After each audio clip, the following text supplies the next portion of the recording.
We have Larry Pintak with us today. Larry is an award-winning journalist, an academic leader, and a media expert. He has reported from 4 different continents and led projects aimed at bolstering journalistic excellence and independence in the Middle East, South Asia, Africa, and the Caucasus. Until 2021, Larry serves as Dean of the Graduate School of Media and Communications at the Aga Khan University in East Africa. And before that, he served for nearly a decade as the founding Dean of the Edward R. Murrow College here at WSU. Larry has also helped establish Pakistan's Center for Excellence in Journalism and directed the Arab world's leading media training center in the years leading up to the Arab Spring. A former CBS News Middle East correspondent, Larry is the author of 5 books and was named a Fellow of the Society of Professional Journalists in 2017. He holds a PhD in Islamic Studies. Join me now in welcoming Larry Pintak to the podium. Thanks to all of you. All that bio means is that I can't hold a job. So here's what we're not here to talk about today. We're not here to talk about the history of Palestine. We're not here to talk about October 7th specifically, and was it justified or not. We're not here to talk about was the Israeli invasion of Gaza justified or not. What we're here to talk about is the broader scheme of things and the impact that things like Gaza have and have had historically. We all know this. We learn from history that we learn nothing from history. And that really is the history of the Middle East. We're not going to go back to the beginning, BC 300 or whatever. We're just going to go back in our lifetimes and look at how things have played out and the cause and effect of what has played out. Ben Wiedemann is a friend of mine. He's a CNN correspondent, been in the Middle East forever. And Ben, in November, I happened to flip on CNN International, as Cornell said, I live overseas. And Ben was reporting on 3 Palestinians who had just kids, who had just been killed, teenagers anyway, who had just been killed on the West Bank by settlers and troops. And Ben was, as you can see in this picture, was pretty worn out, pretty fed up. And this kind of airhead anchor in Atlanta said, well, is this unusual? And I could see Ben bite his tongue and politically responded, no, 250 Palestinians have died on the West Bank in the last 3 months or whatever it was, and X tens of thousands have died over the previous X number of years. It was a mixture of empathy for those who have died and those who are affected by violence. It was exasperation that people don't know what's been going on and that an anchor at CNN doesn't. And likewise, a sense of inevitability. As Cornell said, I was CBS Middle East correspondent. I arrived in Beirut in 1980. So I was there for the Israeli invasion of Lebanon in 1982. So that's going to be our starting point because that's what I know, right? The Israeli invasion of Lebanon took place after many years of violence along the borders of the PLO, the Palestinian Liberation Organization, that had effectively occupied South Lebanon. It was a state within a state. And these are Palestinians who were descendants of people who had been driven out in 48, then fled the West Bank, went to Jordan, civil war in Jordan, driven out of Jordan. The Syrians said, keep on going, and they ended up in Lebanon. And ultimately, the PLO emerged as this militant organization. And years of violence along the borders, settlements being shelled, et cetera, et cetera. The Israelis eventually decided, all right, time to end this. And they invaded Lebanon. There was a siege of Beirut, and I was on the receiving end, for a couple of months. And it culminated in the Sabra and Shatila massacre. The image of the explosions, you'll recognize it from every war that you've seen in the Middle East in your lifetime, right? Shock and Awe, Iraq, et cetera, et cetera. massacre of Shia and Palestinian civilians in the slums of South Beirut after the PLO had evacuated under the peace agreement. And these people had been left behind, and the agreement was that they would be protected. And a Christian militia allied with the Israelis went in and massacred them. And the you-know-what hit the fan. This is in the days pre-satellite, pre-internet, etc. I physically took the videotape and drove to Damascus and went to see Yasser Arafat, the head of the PLO, who had been evacuated from Beirut. And we set up a monitor and played the video of the massacre for him and shot him watching it. And his face drained, and I'm getting ahead of myself, but his face drained, and he said, "This is US complicity. The Americans promised us these people would be safe, and they died, and the Americans have to answer for this." And it really is the echo that we hear through modern history in the Middle East. I'm not going to double back here. So the Israeli goals of that invasion were, and I need to pull out my glasses because I can't read it. There we go. I mean, I know generally what they were, but crush the PLO and drive the Palestinians out, and that worked. Drive the Syrian military out of Lebanon. Well, the Syrians were there for another 2 decades. And install a Lebanese government that was sympathetic to Israel and would sign a peace treaty. And they did that. That government lasted for less than a year, collapsed, the peace treaty was torn up. So those goals, other than getting rid of the Palestinians, didn't work, but Menachem Begin, the then prime minister, had promised that the war would soon be over, early in the war, and it would usher in 40 years of peace. Israel remained in Lebanon for the next 18 years, lost 1,800 soldiers, 19,000 Lebanese and Palestinians died, and elsewhere, West Bank, Gaza, etc., another 1,500 plus Israelis would die because of the radicalization of Palestinians in the West Bank and Israel as a result of the invasion of Lebanon and the ongoing occupation. America intervened in Lebanon. This is the USS New Jersey firing shells on the Druze militias and the Shia militias in Beirut. It was on the cover of my book about Lebanon. America went in initially to protect, in response to that massacre, to protect the Lebanese. But Ronald Reagan, those of us who have gray hair, will know Ronald Reagan is a man of Hollywood and Westerns, and so everybody either wears a white hat or a black hat. And that's what he went looking for in Lebanon, decided the Christians were good guys, the Muslims were bad guys, and he was going to bring stability and support the legitimate government of Lebanon, which didn't exist. And so we sided our first war since the Barbary Pirates against Muslims. We sided with the Christians, and we and the Israelis ended up creating Hezbollah, which is today arguably the most effective terrorist organization in the world. It did not exist before the Israeli invasion of Lebanon.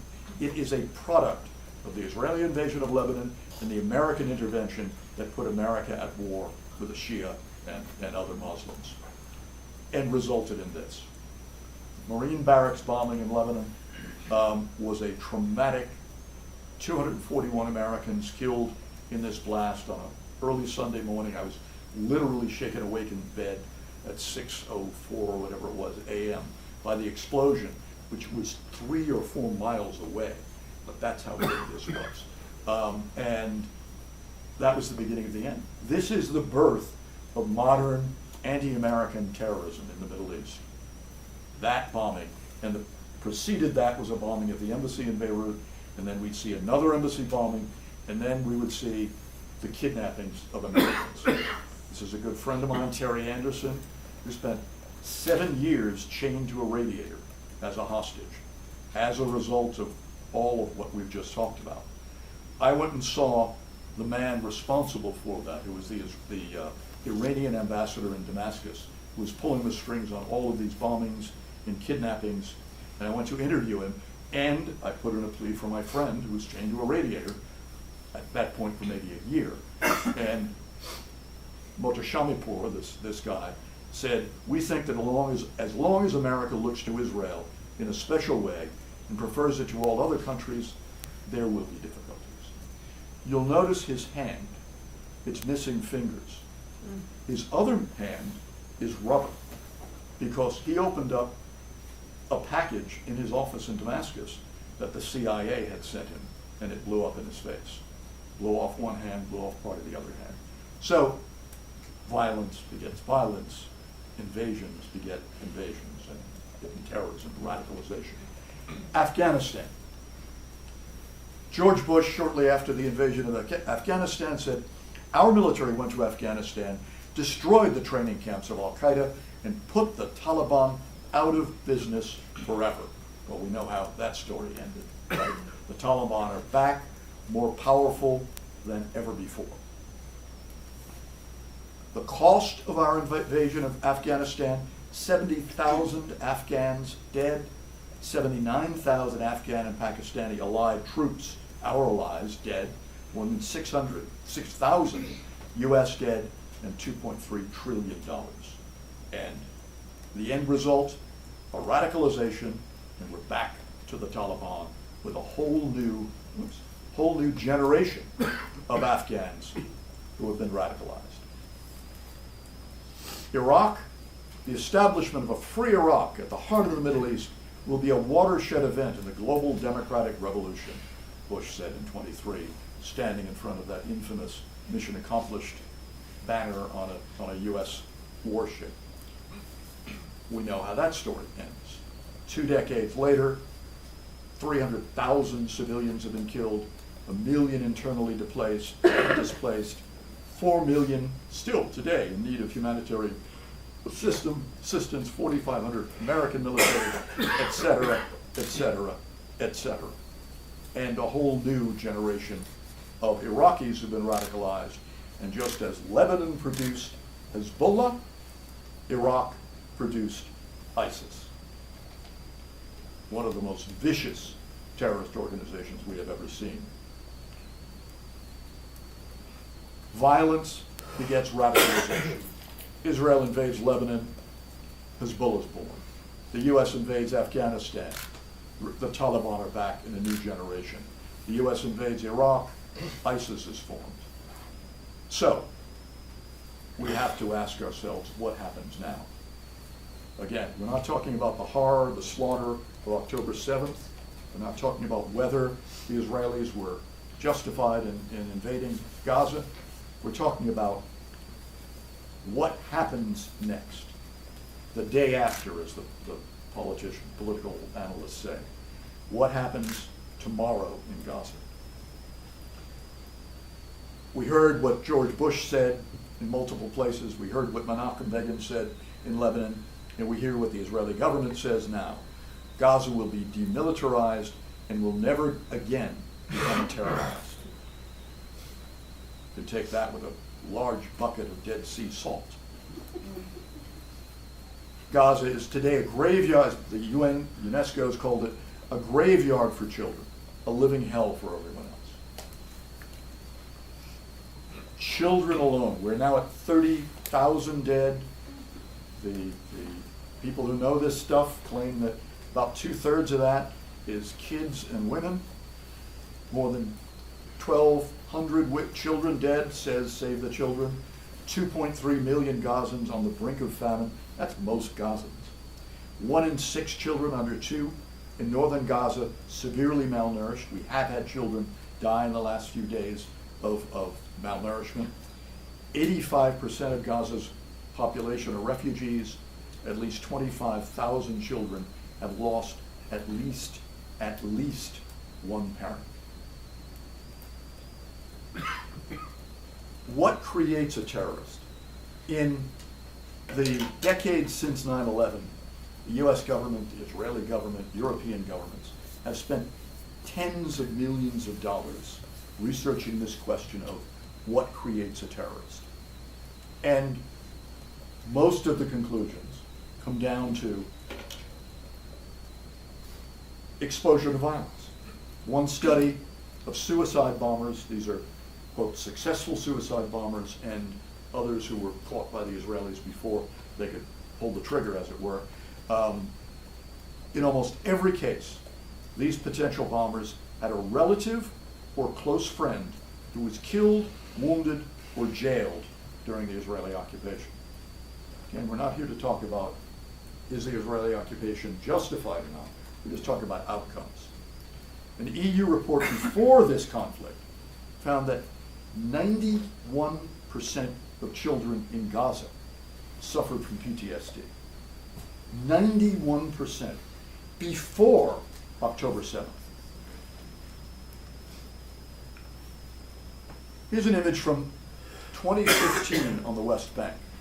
In it, a picture tells 1,000 words and tell you all those statistics about what radicalizes someone, what drives a child to violence. This little girl is biting the hand of this Israeli soldier who's holding her brother in a headlock, and the women are attacking him. He was masked when he started off. But that's what this little girl was driven to defend her brother. And so you think of all of those other little kids whose brothers and sisters and parents, etc., have been arrested, been disappeared, have been killed, and you wonder. So imagine today that you're a 12-year-old living in Gaza. A little boy, a little girl. Your parents have been killed in the bombings. Your aunts and uncles, half of them have been killed in the bombings. Many of your cousins are dead. You have endured, somehow survived, what are we at now, 3-4 months of living in a war, a daily war situation. Everyone you know has lost someone, or many people, or whole families. There are children who are alone, who have been taken under wing by, trying to the degree they can, by refugee organizations, because they have no idea where anyone in their families are. There are kids who've been in body bags, they're putting multiple kids in body bags. And you've just seen in this fictional child, who is an amalgam of lots of real children, you've just seen your brother and sister and another friend be put in the same body bag, because there aren't enough body bags, and they were little anyway, right? So you can fit them all in one body bag. So what happens to you? Where do you go from here? Some of those other things that the experts find about terrorism, the triggers of radicalization. You've been targeted by violence, as we said. Well, check. You have early experiences of abandonment. Check. Perceived injustice. Check. You've experienced stigmatization. Check. You have personal uncertainty. Yeah, check, check, check. Family dysfunction. Check, check, check. Family breakdown. Well, hell, most of the family's gone. That's breakdown. And you end up in relationships with radicalized individuals. What are the odds that you're not going to be in a relationship with a radicalized individual? So what happens to that child? Well, we've seen what happens to that child. We saw it in Lebanon. We saw it in Iraq. We saw it in Afghanistan. And these are kids from other conflicts. We see it in Somalia. We see it in Yemen right now with the Houthis. The boy on the top right is a child suicide bomber in Pakistan. The kid in the middle with the bandana is a child ISIS fighter. These kids get radicalized, and you got nothing else. You're never, economics, another of those radicalism triggers. You don't have an opportunity for education. Well, what child in Gaza is going to have an opportunity for education in our lifetimes, effectively? Economic opportunity. There is no economy. There are no companies. There are no buildings to overstate the situation. But they're not going to have economic opportunity. They're not going to have a proper life, job, etc., career. So you end up in, what do I do? Many years ago, again, the graybeards in the room will remember the Munich Olympic massacre, when a faction of the Palestinian Liberation Organization invaded the Munich Olympics in 72, 73, and took Israeli athletes hostage. Ultimately, several of the hostages were killed, and most of the kidnappers were killed as the Germans tried to rescue them. I knew a guy. I knew a guy that planned that when I was living in Beirut, and his, I'm not justifying what they did, but in the context of these Gazan kids and what happens next and what is the fallout of this level of violence, he said, we were nobody. Nobody was paying attention to us. And we couldn't get the time of day from Western governments, and so we resorted to violence. And sure enough, 6 months later, Yasser Arafat is addressing the UN General Assembly. So, sadly, and I say this as somebody who has been on the receiving end of a lot of terrorism, terrorism works, right? It gets people's attention. And when you have no other opportunities, and when your anger is at such a level, even if that fictional child we talked about can compartmentalize his or her grief, can compartmentalize his or her anger, all of these other triggers are still there. And the odds on him or her compartmentalizing that, pretty small. But even if they do, all these other triggers are there.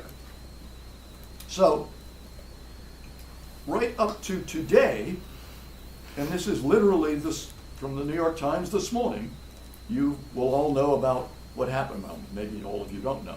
This morning, in Gaza, 3 relief trucks with food came across the border. People who are desperately hungry mobbed these trucks. Israeli soldiers, the details is still unclear, but even the Israeli government agrees, Israeli soldiers opened fire on some of these people. That created panic. The truck drivers panicked. They then ran over people, at least 100 dead, scores more wounded. And, these kids were among those who were the casualties. So it just reinforces this daily exposure to violence, radicalizes people. And we'll go back to my friend Ben Wiedemann and his frustration. I literally decided 6 months ago I wasn't going to write about the Middle East anymore. I'm working on a book about mysticism right now. I've done 5 books on the Middle East, and I said, it doesn't matter. Nothing we say as journalists, as political analysts, as anybody who knows the region, nothing we say matters because politicians look at the region through their own prism. For George Bush, it was bringing democracy to the Middle East. For Menachem Begin, it was bringing 40 years of peace, et cetera, et cetera. And no matter how many times others report that that's not necessarily the case, I mean, before we invaded Iraq, I and a whole bunch of other people were writing articles and white papers saying it's going to be Lebanon on steroids. Anybody who knew the region knew that. But if you're looking at the region through the white hat and black hat perception, you're looking at the region through the perception of we are the saviors. If you're looking at the region through the prism of we're going to wipe out these bad guys and everything's going to be great after that, you don't listen or think. I mean, even in Israel today, there are many senior military leaders who are saying, we've got to do something, we can't keep this up. This is just creating a generation of terrorists. But on it goes. So it's extremely frustrating. So that was, before all of this, I said, enough. I'm just not doing this anymore. There's no point. I might as well, as Cornell said, I have a PhD in Islamic studies, a Middle East correspondent, written all these books. I might as well be an expert in Renaissance art for all the impact it's had. And that's, true of 1,000 other people who do this. So I said, no, I'm going to write about mysticism. And then Gaza happened, and here I am, still trying to finish the work on mysticism, but needless to say, I've been distracted. So the bottom line here is that, and so, the frustration of Ben Wiedemann, that guy you saw in the beginning, And everybody else, like he and I, who have covered the region these many decades, who just see the same cycle over and over and over, it becomes exhausting, and you can imagine how it is for the people who live in the region. And so since we opened with a quote, we'll end one. The best prophet of the future is the past, but we have to pay attention to the past. And I'll leave it there.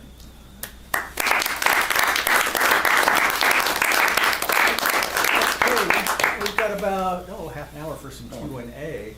Maybe I'll start us off. I wanted to ask you about mysticism, but I'll talk to you about that later. So you make a persuasive case, obviously, that there's a cycle of violence that begets more violence, right? But to get out of that cycle, you need partners. You need two partners willing to make peace. And one of the problems right now with the two-state solution is who do you negotiate with on the Palestinian side? So who do you see as you could actually create a two-state solution and have someone to negotiate with on that side? Well, I mean, the effort right now, let me answer it two different ways. So first of all, you have to have a partner, goes two ways, etc. Yeah. But does that apply before we invaded Iraq? We invaded Iraq to get rid of a government and destabilize the whole thing. We broke it and then we owned it. We weren't looking for a partner. We weren't looking for a negotiated solution in Afghanistan. The short term. I'm not trying to decide who is right and who is wrong. Should we have gone into Afghanistan? Well, there's an argument that yes, you could have gone in a surgical way, gotten rid of Al-Qaeda, upset the balance, etc., and then pulled out, reoccupied. And similar kind of thing in Iraq. Here, when we talk about Gaza, trying really hard not to get into, what should they be doing in Gaza? What shouldn't they? Are they right? Are they wrong? But it is challenging to find a partner right now. We could teach a whole class on the history of the Palestinian-Israeli relationship and who was right and who was wrong, go back to various peace agreements that were, depending on who you listen to, weren't implemented by these guys or those guys. But the bottom line is today, forget all of that, are there partners? And that's obviously what the US government, and the Europeans are scrambling to try to sort out. Arguably, if you can replace the current leadership of the Palestinian Authority, and for those of you who don't know this intimately, the West Bank is governed by something called the Palestinian Authority, which was elected in, 2006 or something, I've lost track at this point. And Gaza was governed by Hamas. You all know Hamas, right? Hamas, in turn, was, and I'm not speaking out of turn here, I'm not making anything up, as many Israelis have written about, Hamas is a creation at some level of the Israeli government. It was an Islamist organization led by a guy called Sheikh Yassin, who was jailed by the Israelis. And then I'm losing track of time here, but 2009 or whatever it was, he is released from jail by the Israeli government and allowed to travel around the Middle East and raise funds. And at the time, as I quoted in one of my books, Menachem Begin said, "We have just set a ticking time bomb on Yasser Arafat's doorstep." The idea was divide and rule. So you create a rival to Yasser Arafat's PLO, which ultimately became the Palestinian Authority. And then it all went from there. And right up until recently, the Israeli government was allowing, there are a lot of Israeli officials and policymakers and analysts who argue the Israeli government allowed a lot of funding to go to Hamas to keep them strong as an antidote to the PLO, which are the Palestinian Authority. So, Hamas, let's say for the sake of argument, Hamas is gone. It's not gone, but as a governing institution for the moment, it's out of the picture. If you could reform the Palestinian Authority, get some logical people in there to run it, one of whom has been in an Israeli prison for 20 years, who is widely admired and might be able to lead them. You still run into the fact that now everybody in Gaza has been so radicalized. Palestinians writ large have been so radicalized. Even the Palestinians on the West Bank, obviously, first and foremost, they have relatives. They all have relatives in Gaza that are affected. Many Palestinians here in the U.S. do as well. So you have that, and you have violence on the West Bank. So we're all fixated right now on Gaza. But meanwhile, don't quote me on the number, but something like 500 Palestinians have died on the West Bank since October 7th. A lot of it in settler violence. So they're becoming even more radicalized. So how do you get to a place where you have a viable Palestinian organization that can take over? I think you're quite a ways away from it. But there has to be some kind of an interim thing of ultimately somebody else standing in Gaza in place of the Israelis. But from the Israeli perspective, understandably, their goal is to get rid of Hamas. They're not going to do something that's now going to allow Hamas to come back. That's understandable. Then you get into the issue of how it's being done and is it justified and all of that. It's a complex place. Hi, my name's Amy Mazer. I'm going to be having dinner with you tonight. Oh, I'm okay. really excited, Great, and okay. I just love your present. We're so privileged to have you Thank you. give this presentation with all your experience. And so my question has to do with my students who are here, and they're here from two classes. One is methods, and the other one is comparative politics. And your class, this is perfect for them because you're looking at causality, and you're looking at the effects of causes and the causes of effects. And they are my students who are just grappling with this. But so your argument is a very interesting one. It's basically saying that history repeats itself, and that we have to look at the way the population was radicalized by the violence. And it seems like it's pretty doom and gloom. Welcome to the Middle East. Yeah, welcome to the Middle East. But I'm also trying to teach students how to look at alternative explanations and different pathways, because if you take a qualitative approach, there are different pathways to the same outcome. And so I was wondering if you could put on a devil's advocate hat. I mean, obviously, radicalization is huge, and that's caused by the violence. But I also can see an absence of democracies as being a part of that process.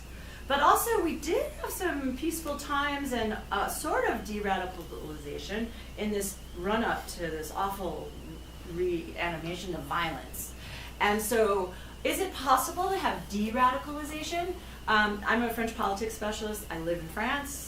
I spent great time. I have a friend who works for the Office of De-Radicalization in France. And there's a whole network of de-radicalization. I don't know if you have reported on it or you're familiar with that. And it's not like reprogramming people. It's trying to get at the roots of radicalization, which are often this awful perpetual violence and foreign policy. So obviously a complicated question to a complicated problem, but I just want, I think my students might be interested in hearing like an alternative explanation, because it just seems like there are no monolithic explanations. So you think it's just because of this radicalization that this is where we're at? Or if you could put on what do other people say? Democracy, like there's no democracy in it. Well, all right, so let me tackle that one first, Yeah, okay? that's for my comparative politics. Radicalization, lack of democracy, etc. Let's look at Saddam Hussein's Iraq. Mm-hmm. Brutal authoritarian dictatorship, but there was no radicalization. I mean, there were Shia who were in prison and disappeared by the government, but you didn't have, you know, militias, you didn't have suicide bombers, you didn't have people who had, you know, no hope in life, et cetera. It was a functioning authoritarian state that was stable, and an authoritarian state that was stable with a Sunni Muslim governance and a Shia majority. For those of you who don't know, those are two different Muslim sects, and they don't like each other to generalize. And so, I mean, some of them like each other, but I mean as you know, entities, etc. And so it was stable. That authoritarian held it in check. I mean, he was a nasty guy. You know, as a journalist, we take great pride in asking tough questions of powerful people, many of whom are really nasty people. And when I interviewed Saddam Hussein, it's the only time I ever had a shiver go down my spine. This guy's eyes were dead, and you knew that he could have you taken out as easily as he would, you know, have a sip of water. So this was a brutal dictatorship, but to this question of radicalization, there wasn't, to generalize, there wasn't radicalization. Democracy, radicalization, you know, you also get into issues of, you know, where are democracies functional, where aren't they? Is a society at a level where democracy makes sense for it? I mean, to age myself, I covered the independence in Zimbabwe. I covered the end of the Rhodesian Civil War and the transition to independence as Zimbabwe. And, you know, they had elections, and it was, if you were a Shona, you voted for Mugabe. If you were an Ndebele, you voted for Nkomo. It was that simple. So, is that democracy? So, you know, there's, again, whole classes can be taught on when is a civilization, a society ready for democracy. I think, you know, if we talk about the Israel-Palestine conflict, there are no simple answers. Again, we don't have to go back to, you know, 12 BC to talk about how, you know, everybody, anytime in that conflict, time somebody says, well, you know, they attacked us. Well, that's because, you know, 100 years ago you did this to us, etc. But even in the modern era, you know, they will each have their own perception of whether they were able to move forward to a peace agreement. They were able to move forward to a democratic system. As I said, the Palestinian Authority, the Arafat wing, were elected to run the West Bank. At the same time, Hamas was elected to run Gaza. And that was the last elections either of them would allow. But at the same time, you know, Palestinians would argue that, well, the Israelis are taking over all of the West Bank. We're not able to do this, that, and the other thing, you know, whether it's today harvest their crops or, you know, go to school, et cetera, et cetera. So it's not simply a lack of democracy, because you could have this unelected by, you know, at this point, 15 years since the election, whatever it is, on the West Bank and in Gaza. You could have those guys in charge there, but if all the other circumstances went away, people wouldn't be being radicalized. And there was, you know, a level of radicalization before, but, you know, I would argue that, again, not saying whether Israel should have invaded Gaza, etc., but the level of radicalization now, first and foremost among those people, kids particularly, we're talking about the next generation in Gaza, and Palestinians writ large. So what comes next is very hard to see, and what the day after looks like in Gaza and the Israel-Palestine conflict. Well, I'll take him and then I'll come to you. Could you continue with that line, but do it with Vietnam? It's not your area, but clearly there was a huge amount of ideological violence and fairly clearly,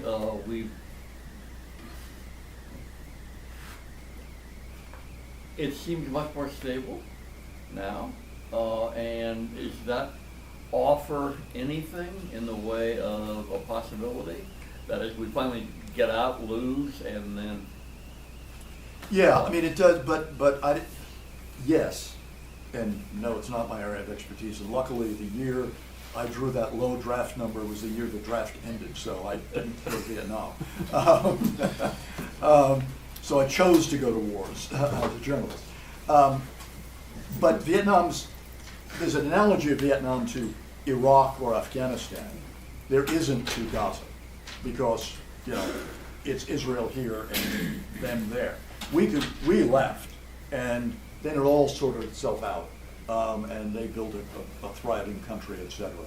I mean, there are many who argue that the solution for the Palestine conflict, and certainly, if we go back to Iraq or Afghanistan, a Marshall Plan style thing where the young students after World War II, the U.S. poured God knows how much money into Europe to rebuild Europe, create industry, create livelihoods, create schools, etc., and rebuild the infrastructure.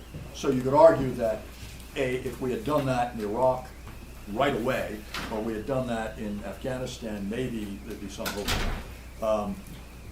There is plenty of room, goodness, it would be phenomenal to see a Marshall Plan for Gaza, but there's a step before that, and that is the issue of Israel's, understandable, concern that Hamas is just going to come back out of the tunnels, and we may have killed X number of Hamas militants.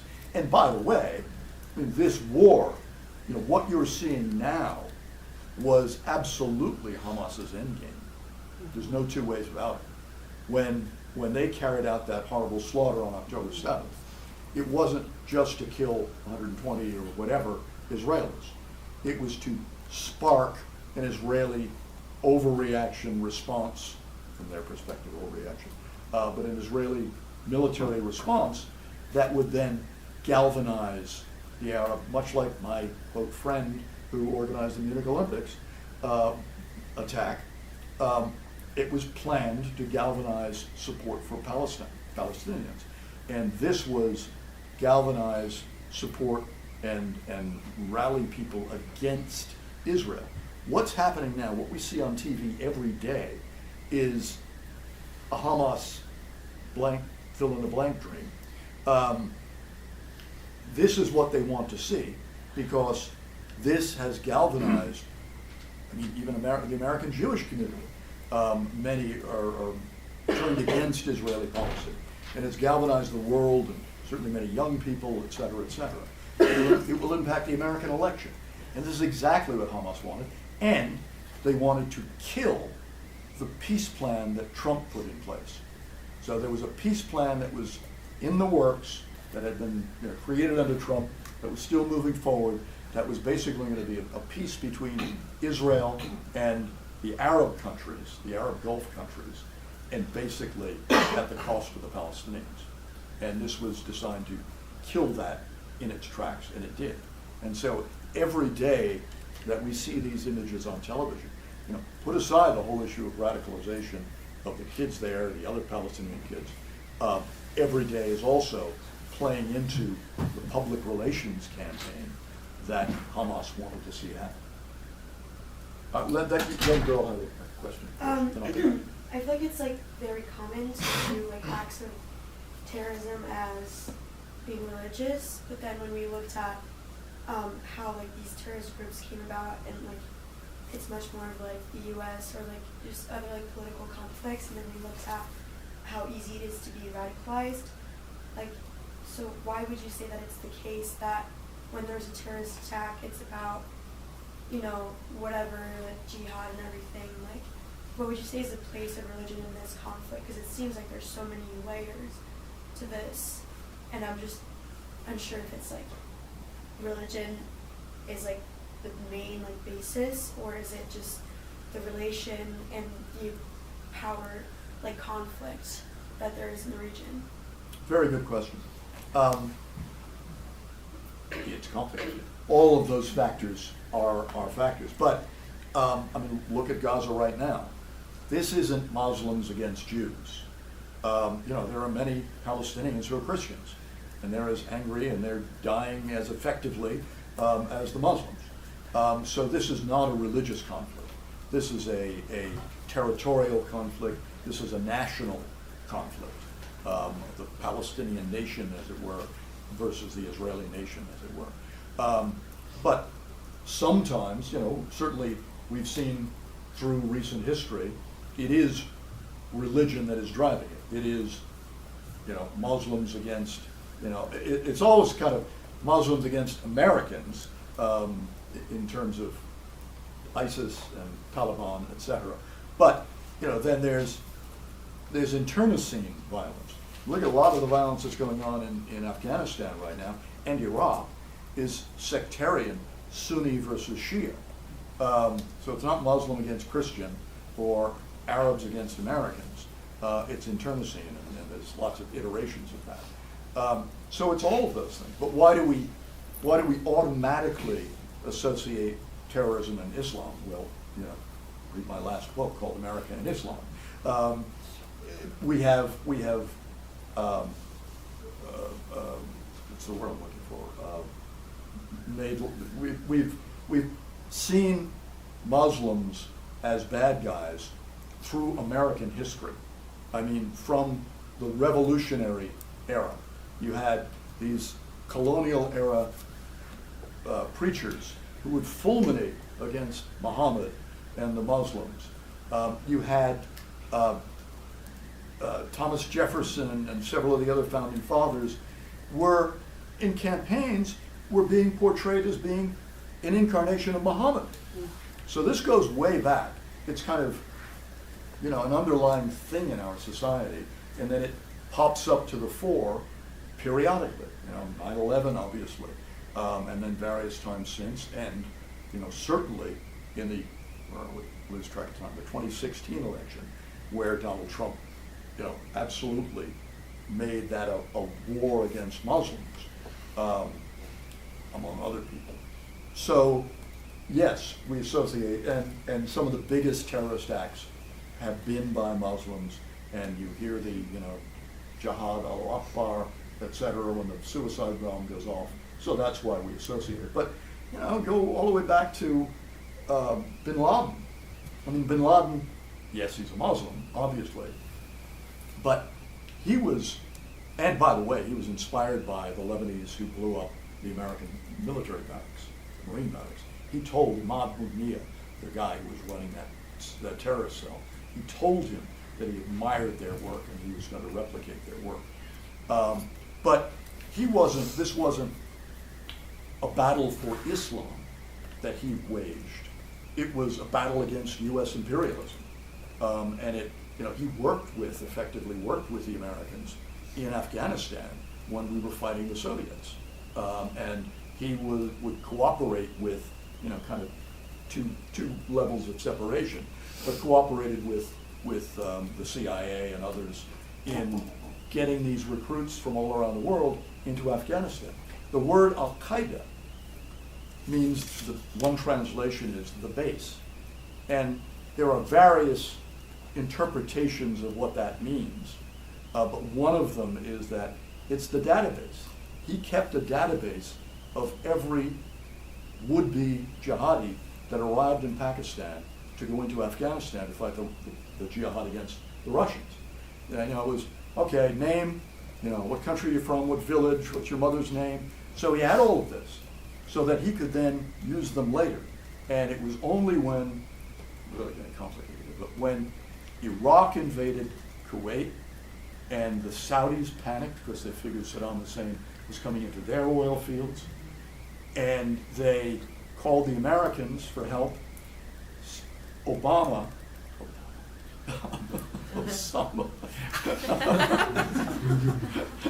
oops, because his family was powerful in Saudi Arabia. He went to the defense ministry and he said, no, don't bring the Americans in to defend us. I'll get the boys, I'll get the jihadis, and we'll fight off Saddam.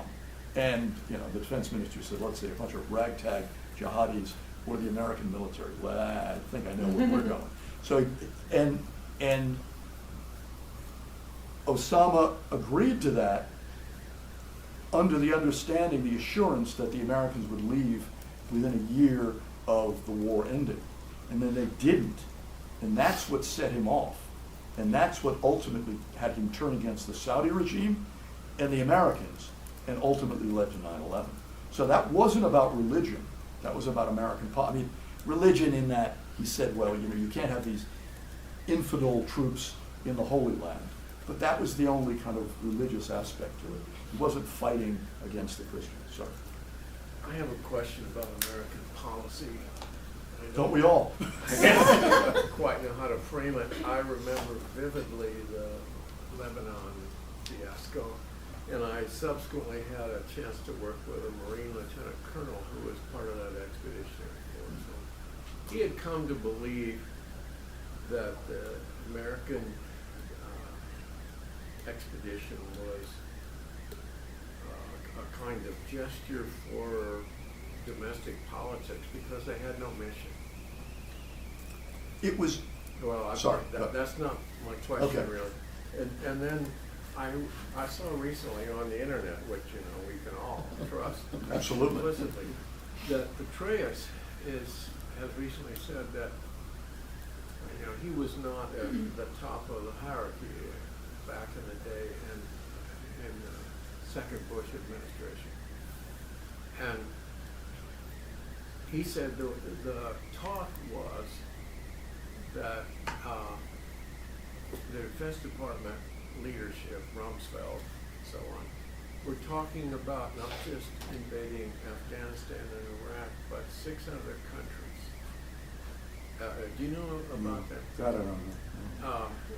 Ending with Iran, of course. My question is, does it seem to you that our decisions, policy decisions about the Middle East are made by amateurs who know nothing about culture? Yeah, no, absolutely, and that, you know, that's kind of what I was saying before.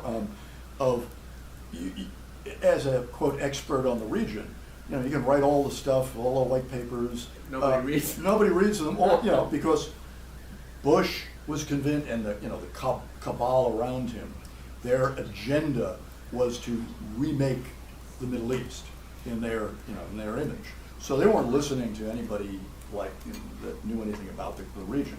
The American intervention in Lebanon, when you're invading a country, the military guys say, you need to have an exit strategy. You know, so what is our goal? When do we know that we've achieved it? And then when do we get out of Dodge? And, you know, with Iraq, it was get rid of Saddam, find the weapons of mass destruction, and then leave. And we all know how that worked out. Right. With Lebanon, intentions were actually good, because what happened was to end the siege of Beirut, the American, there's an analogy here for Gaza, the American military, the French, the Italians, and the Brits sent troops in to provide cover for the withdrawal of the PLO from Lebanon.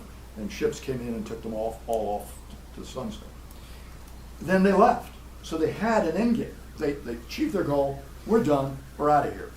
And then that massacre at Sabra and Shatila happened. And you know what hit the fan? Everybody panicked. And so this multinational force all came charging back in. Now they came charging back in with no exit strategy, no clear goals. It was just to, you know, stop any more slaughter. But how we get out of this, what happens, I don't know. And then it morphed from that into us, the Reagan White House deciding that it was the Christian government, which was a minority government, and it was a Christian-Muslim thing, actually tripartite, Christians, Muslims, Druzes, Shia, etc., multi-party. That they were the Christians had the white hats, and everybody else had black hats, and that's where it all went to heck in a handbasket. We've got time for one last question, I think. Face I recognize. You touched on it a bit, But once the damage has been done, so to speak, how do you approach these kids? The kids who before long will be coming of age and one day will be the generation in power? Because we like to talk about windows of opportunity, right? So how and when is a window possible with this level of radicalization? It's a good question, and it harks back to your question, which I didn't answer, about how do you de-radicalize. De-radicalization is a thing. I mean, it's a big thing, right? It's highly sophisticated over the last couple of decades. But you're talking about individuals. You're talking about, somebody who was caught by the military who was about to be a suicide bomber, or, et cetera, et cetera. Here, we're talking masses of people. So that makes it a little more tricky. And that's where, and I don't see this happening, but that's where if you found some way to end the war tomorrow, and I don't see that happening, I don't even see a ceasefire tomorrow, but if you did, then if you could then come in with a huge Marshall Plan to rebuild Gaza and create opportunities, then you're going to head off the radical, where you're going to turn around kids who are on a radicalization path. Yes, they've been exposed to all of this, and yes, God knows they're going to need thousands of psychiatrists, et cetera, et cetera.